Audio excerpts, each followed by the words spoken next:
In the last video, I explained how and why the gray tanks would be designed. This week, the tank assembly is built, tested, and ready to be installed under the van. The fitment was perfect and the install went smoothly. That procedure will be covered in the next video. I love making the trip to our local lumber yard. Loading up on some beautiful walnut and maple plywood can only mean one thing. Alex is back on the job.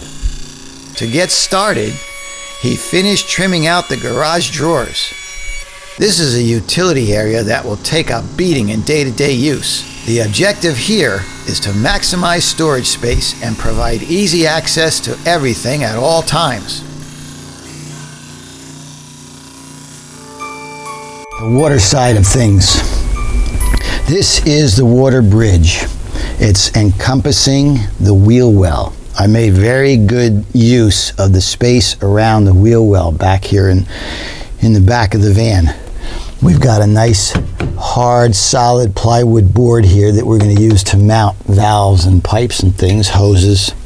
And then of course the 80-20 bridge that goes over the wheel well. It's locked in solid and it houses my water heater and my water pump. This is a glycol reservoir for the water heating system.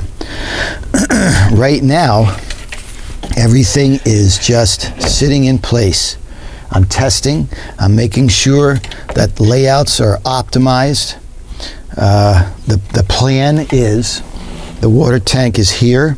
It's underneath the galley. We're going to suck the water up with this water pump 16 inches up through the top of the tank. So now the perforations in the tank, all the perforations in the tank are in the top of the tank. Can't leak in the van. So we bring it up to a little filter basket, which is accessed through a pantry drawer right here in the galley. You reach in, change the basket, clean it, put it back.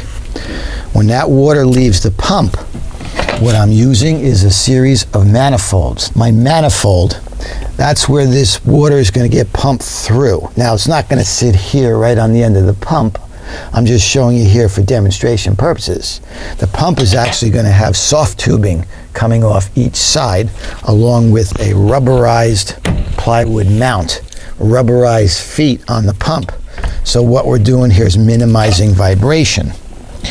But once I get this manifold in place, then each of my water lines comes off. These are zones. These are going to be cold water zones, right?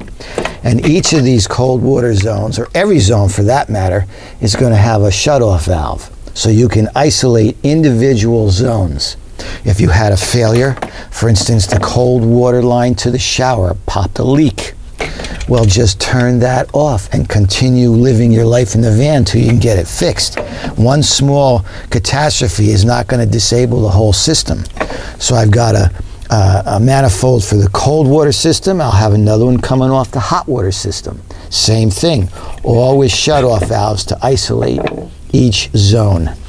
The next problem I had, as you can see, some of you might have already been screaming at your computer screens or your televisions. Here's the water heater with a heat exchanger. Here's the reservoir. The reservoir is lower than the water heater. So and where is that all in relation to where's the heat exchanger up front? These three items must relate to one another in terms of gravity. Gravity's a law, and I obey the law. John Pinette, rest in peace. I racked my brain trying to figure out where and how these components needed to work together. I called back onto high school physics. Then it hit me. I didn't take physics in high school, so I have to rely on common sense. So here's what I'm going to do. This is the wrong place for this reservoir. This reservoir needs to be mounted up here. It has to be higher than this water heater. It has to be the highest point in my system. And that's why all this stuff is still moving around, because I am working on it. And these ideas can come to me even in the middle of the night at 3 in the morning on my bathroom run. The next project, a clothes dresser.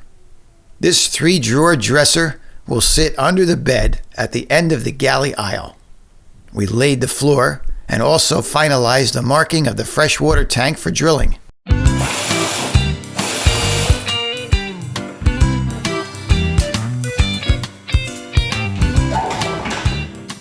Updating my old pleasureway has also begun.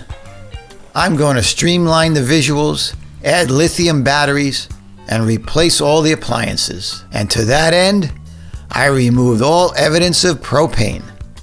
Propane tank? Gone. Propane generator? Gone. Look at all that room. It's cavernous. I've got some ideas on how to utilize this newfound space.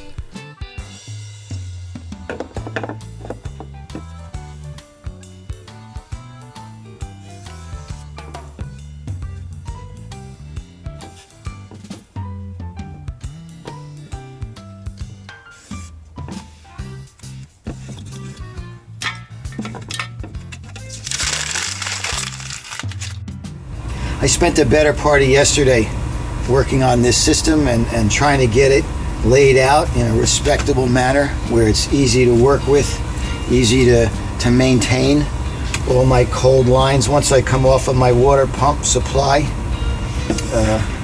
My manifold for the cold water is in the back here, and the last one goes to the water heater, and I've got 3 other cold water lines that'll come down and make their way across the face of this well box and then out towards the back again.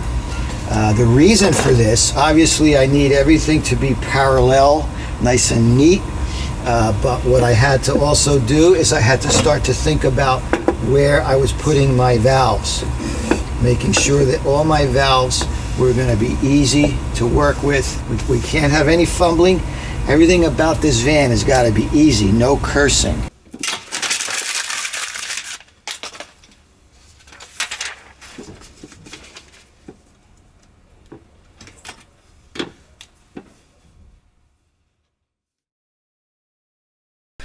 Hey, that's right. What about the final weight of my first van build? Did all that pontification about 80-20 aluminum and new build techniques mean anything? In the end, did it pay off? The van weighs 6,240 pounds. The empty van, with nothing in it but me and my big ideas, weighed 6,240 pounds. Then I built it out completely. And the new owner added more stuff than I could ever imagine. I'm telling you, every single drawer, closet, nook, and cranny were filled. Then I told her to fill up the freshwater tank, fill up the gray tank, and go get a full tank of diesel fuel, not bio. This is the most the van could ever weigh. And it came in at 9,760 pounds. Full. Overfilled. That means there is still an additional 1,270 pounds that you will never come close to. It's impossible. So yes, I'd say my new approach to van build techniques has merit. Not to mention all the options.